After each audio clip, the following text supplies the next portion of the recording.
Following on from the video about working on Zealous Racing League, I had some extra clips, so I thought I'd upload them.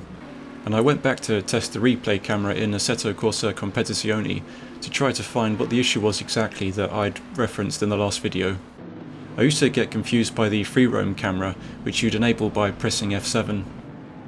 I was assuming that the free roam camera was something you'd only use to get a fixed trackside camera, so I thought I was getting the free roam camera by disabling the follow car option, but of course you can freely roam with the camera while it still follows the car,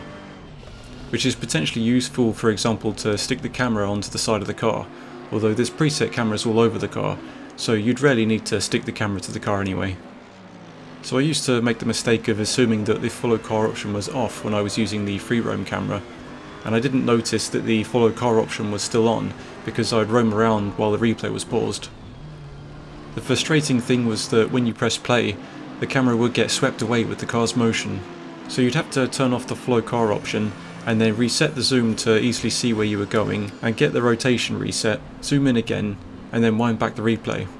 I think I only used the follow car option with the free roam camera once, when the default rear view was blocked by a rear wing, so I moved the camera past the wing. In the previous video I also mentioned that I converted one type of video into another, and a friend pointed out that MP4 and MKV are both container formats, so it's possible that the editor would have opened the MP4 files without needing to convert them beforehand if I'd have simply renamed them to MP4 extensions instead.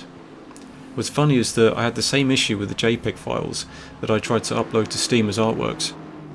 If you try to upload a file with the extension JPEG, then it comes up with an error saying there was a problem processing your request.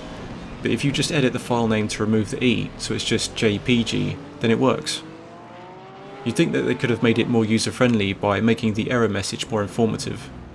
I find these things confusing, but I think it's also interesting to see these little cracks in the system.